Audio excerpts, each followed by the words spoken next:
Assalamualaikum warahmatullahi wabarakatuh. Perkenalkan, nama saya Arif Hilman Sebiti dengan NIM 11 2013-2. Pada kesempatan kali ini, saya akan menjelaskan tentang peradilan pada masa Bani Abbasiyah. Manfaat kita mempelajari peradilan pada masa Bani Abbasiyah adalah agar kita bisa membandingkan peradilan pada masa Rasulullah, masa Khulafaur Rasyidin, dan masa Bani Umayyah, mengetahui tentang kelebihan dan kekurangan, kemunduran dan kemajuan, dan sebagainya. Yang pertama, saya akan menjelaskan tentang sekilas tentang sejarah Bani Abbasiyah. Kekhalifahan Abbasiyah atau disebut Al-Khilafah Al-Abbasiyah adalah kekhalifahan kedua Islam yang berkuasa di Baghdad, sekarang ibu kota Irak. Kekhalifahan ini berkembang pesat dan menjadikan dunia Islam sebagai pusat pengetahuan dengan menerjemahkan dan melanjutkan tradisi keilmuan Yunani dan Persia. Kekhalifahan ini berkuasa setelah merebutnya dari Bani Umayyah dan menundukkan semua wilayahnya kecuali Andalusia. Dinasti Abbasiyah didirikan oleh Abdullah al-Saffah ibnu Muhammad bin Ali bin Abdullah bin al-Abbas. Kekuasaannya berlangsung dalam rentang waktu yang panjang, dari tahun 132 Hijriah atau 750 Masehi sampai dengan 656 Hijriah atau 1258 Masehi. Selama dinasti ini berkuasa, pola pemerintahan yang diterapkan berbeda-beda sesuai dengan perubahan politik, sosial, dan budaya. Abu Su'ud dalam bukunya mengemukakan bahwa pemerintahan Bani Abbasiyah dibagi ke dalam 5 periode, yakni periode pertama berlangsung pada tahun 750 sampai dengan 847 Masehi. Pada periode awal pemerintahan dinasti Abbasiyah masih menekankan pada kebijakan perluasan daerah. Kalau dasar-dasar pemerintahan Bani Abbasiyah ini telah diletakkan dan dibangun oleh Abu Abbas al-Saffah dan Abu Ja'far al-Mansur, maka puncak keemasan dinasti ini berada pada 7 khalifah sesudahnya. Sejak masa Khalifah al-Mahdi yang 775 sampai dengan 785 Masehi hingga Khalifah al-Wasik yang berlangsung pada tahun 842 sampai dengan 847 Masehi, zaman keemasan telah dimulai pada pemerintahan pengganti Khalifah al-Ja'far dan mencapai puncaknya di masa pemerintahan Harun al-Rasyid. Di masa-masa itu, para khalifah mengembangkan berbagai jenis kesenian, terutama kesusastraan pada khususnya dan kebudayaan pada umumnya. Periode kedua yang berlangsung pada tahun 232 Hijriah atau 847 Masehi sampai dengan 334 Hijriah atau 945 Masehi. Kebijakan Khalifah Al-Muqtasim yang berlangsung pada tahun 833 sampai dengan 842 Masehi untuk memilih An-Nasir Turki dalam ketentaraan Khalifah Abbasiyah dilatar belakangi oleh adanya persaingan antara golongan Arab dan Persia pada masa Al-Ma'mun dan sebelumnya. Khalifah Al-Mutawakkil yang berlangsung pada tahun 842 sampai dengan 861 Masehi merupakan awal dari periode ini. Adalah khalifah yang lemah. Pemberontakan masih bermunculan dalam periode ini, seperti pemberontakan Zanj di daratan rendah Irak Selatan dan Karamitah yang berpusat di Bahrain. Faktor-faktor penting yang menyebabkan kemunduran Bani Abbasiyah pada periode ini adalah: pertama, luasnya wilayah kekuasaan yang harus dikendalikan sementara, komunikasi lambat.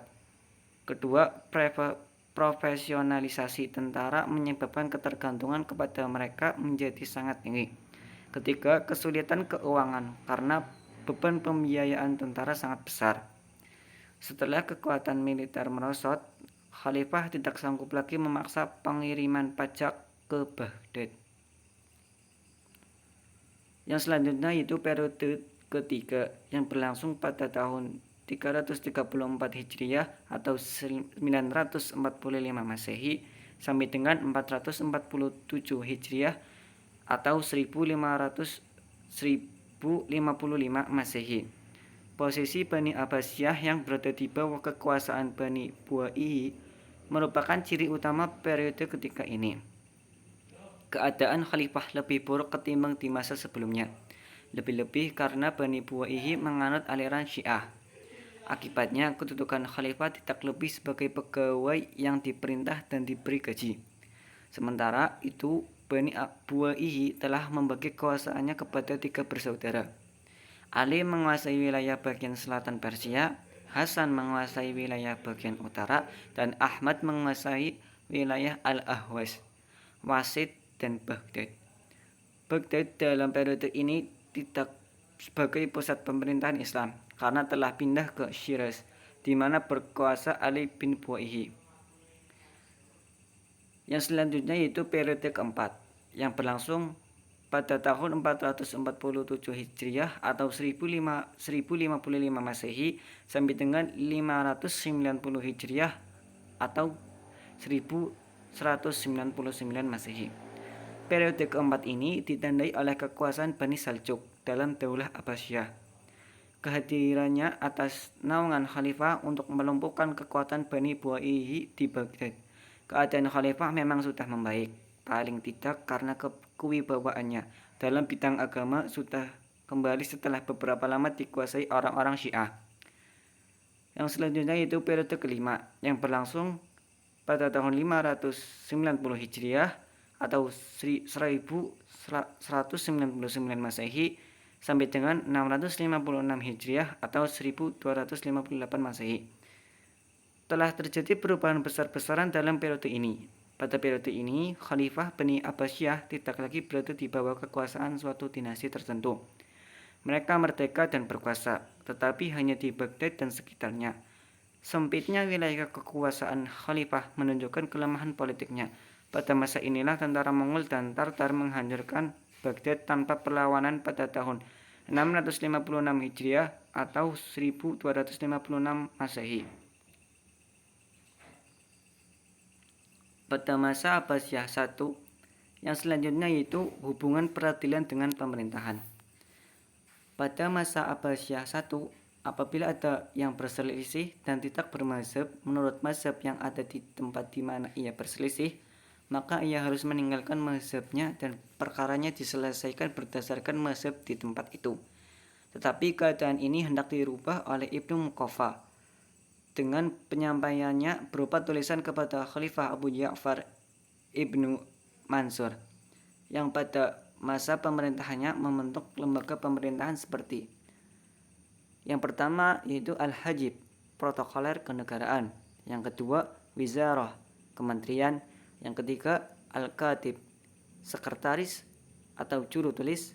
Yang keempat, Al-Sahibu Al-Syurtah, kepolisian. Yang kelima, Al-Jaishu, ketentaraan. Yang keenam, Al-Qadi, peradilan. Keistimewaan lain yang merupakan keunikan periode ini adalah diciptakannya pemisahan antara jenis konflik sosial yang terdiri atas sengketa, wakaf, dan wasiat.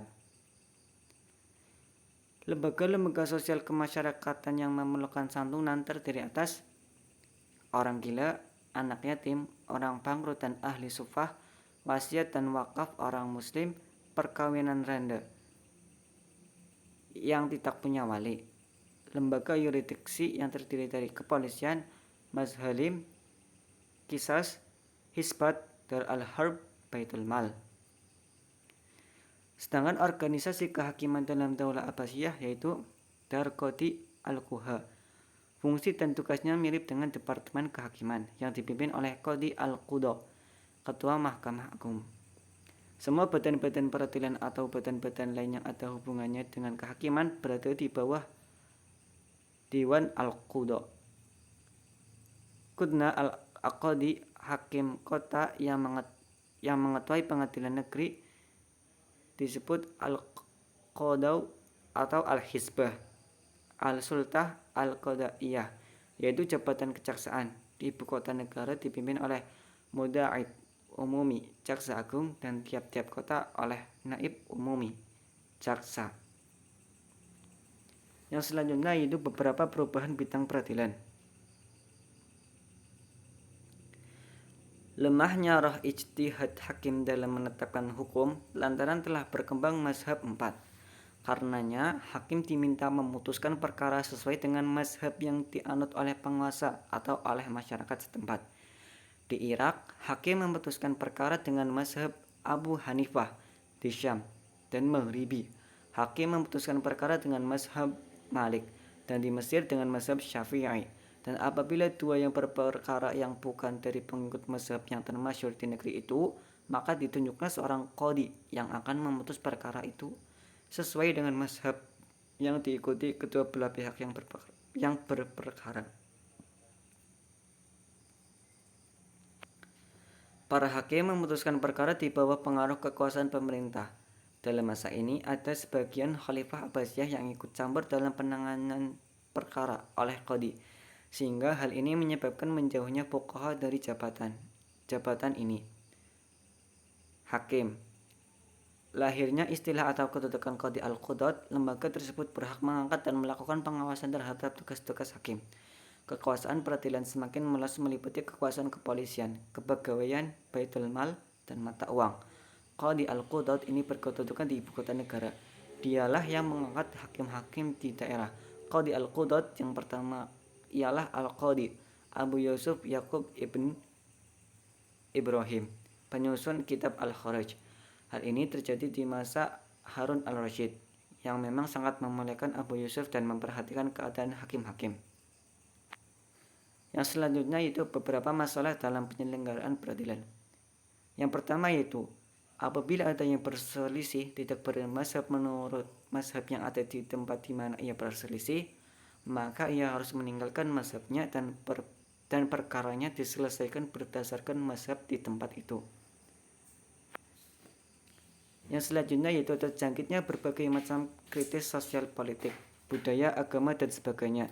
Sebagai akibat yang lebih fatal lagi, umat Islam dihinggapi penyakit dan krisis al-wahn, seperti yang disinyalir oleh Nabi Muhammad SAW, yakni umat sudah terlalu cinta kepada dunia atau materialisme, dan telah sirna jiwa dan semangat jihad mereka. Kebudayaan dan peradaban yang besar dan gemilang yang diagung-agungkan selama ini adalah ibarat sebuah konstruksi istana secara internal. Sendi-sendinya sudah hancur berantakan dimakan rayap, dan zaman tanpa sadar amat ironis, tragis, dan memprihatinkan. Para hakim lebih banyak merujuk kepada pendapat mazhab yang diikutinya dalam menetapkan hukum, sehingga roh ijtihad hakim menjadi lemah karena berkembangnya mazhab-mazhab fikih berkat dukungan pemerintah berkuasa. Akibat perhatian istimewa pemerintahan Abbasiyah terhadap mazhab-mazhab fikih, sehingga hakim diperintah memutuskan perkara sesuai dengan mazhab yang dianut oleh penguasa atau oleh masyarakat setempat. Apabila yang berperkara tidak menganut mazhab hakim, maka hakim menyerahkan putusan atau pemeriksaan perkara kepada hakim yang semazhab dengan yang berperkara itu. Mungkin itu saja yang dapat saya sampaikan. Kurang lebihnya mohon maaf. Wabillahi taufiq wal hidayah. Wassalamualaikum warahmatullahi wabarakatuh.